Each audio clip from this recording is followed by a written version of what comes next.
ಇಷ್ಟೊಂದು ಮಾತಾಡೋಗಿದ್ದಾಳೆ ಅಂದ್ರೆ ಅವಳನ್ನ ಸುಮ್ಮನೆ ಬಿಡ್ಬೇಕಾ?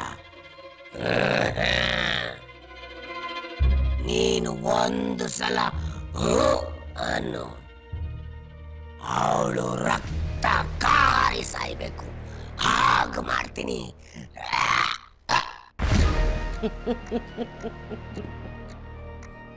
ಯಾಕೆ ಯಾಕೆ ಈ ನಗು? ನನ್ನಿಂದ ಆಗಲ್ಲ ಅಂತನಾ? ನಿನ್ನ ಕೈಲಿ ಈ ಕೆಲಸ 1 ನಿಮಿಷ ಆಗುತ್ತೆ ಅಂತ ನನಗೆ ಗೊತ್ತು. ಮತ್ತೆ ಯಾಕೆ ನಗ್ತಾ ಇದೀಯಾ?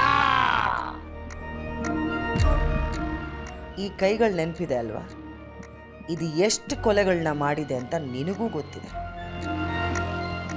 ಶ್ರಾವಣಿನ ಸಾಯಿಸಲೇಬೇಕು ಅಂತ ನನಗನ್ಸಿದ್ದಿದ್ರೆ ಯಾವತ್ತೋ ಅವಳನ್ನು ಸಾಯಿಸಿ ಅವಳು ತಿಂಗಳ ತಿಥಿಗಳನ್ನ ಮಾಡಿ ಈಗ ವರ್ಷದ ತಿಥಿಗೆ ನಾನು ರೆಡಿಯಾಗಿರ್ತಾ ಇದ್ದೆ.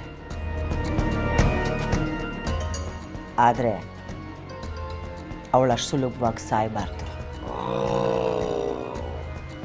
ನಾನೇನೋ ಅನ್ಕೊಂಡಿದ್ದೆ ಇವಳ ಬಗ್ಗೆ, ಆದ್ರೆ ಇವಳು ಅದಕ್ಕಿಂತ ಜಾಸ್ತಿನ ಇದ್ದಾಳೆ.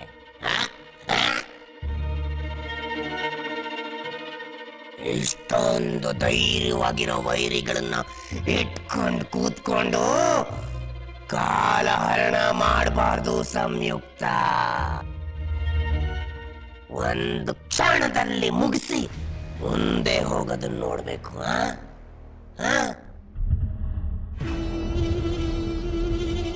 ಇಲ್ಲ ಅಧೀರ, ಇವಳು ಜಾಗದಲ್ಲಿ ಬೇರೆ ಯಾರೇ ಇದ್ದಿದ್ರು ಬಹುಶಃ ನೀನು ಹೇಳಿದ ಕೆಲಸ ನಾನು ಮಾಡಿರ್ತಾ ಇದ್ದೆ. ಆದರೆ ಶ್ರಾವಣಿ ನನಗೆ ಬರೀ ಶತ್ರು ಅಲ್ಲ, ನನ್ನ ಶಕ್ತಿಗೆ ಸವಾಲು ಹಾಕಿದ್ದಾಳೆ. ಈಗ ನನ್ನ ಶಕ್ತಿ ಏನು ಅಂತ ನಾನು ಅವಳಿಗೆ ತೋರಿಸ್ಬೇಕು. ಇಲ್ಲ ಅಂತಂದರೆ ನನ್ನ ಸ್ವಾಭಿಮಾನಕ್ಕೆ ಧಕ್ಕೆ ಬಂದ ಹಾಗಾಗತ್ತೆ.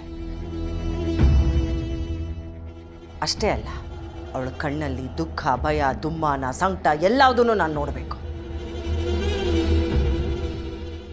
ಇಷ್ಟಲ್ಲದೆ ನನ್ನ ಕಾಲು ಹತ್ರ ಅವಳು ಬಂದು ಕೂತ್ಕೊಂಡು ತಲೆ ಬಗ್ಗಿಸ್ಕೊಂಡು ನನಗೆ ಶರಣಾಗಬೇಕು.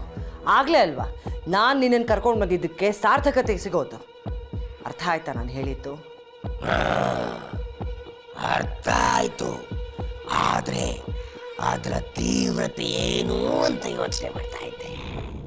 ಅವಳು ವಿಲವಿಲ ಅಂತ ಒದ್ದಾಡಿ ನರಳಬೇಕು. ಈ ಮನೆಯವ್ರ ಸಹವಾಸ ಸಾಕಪ್ಪ ಅಂತ ತಲೆ ಚೆಚ್ಕೊಂಡು ಇಲ್ಲಿಂದ ಹೋಗಬೇಕು. ಆಮೇಲೆ ಅವಳ ಸಾವು. ಇದೇ ತೀವ್ರತೆ ನನಗೆ ಬೇಕಾಗಿರೋದು.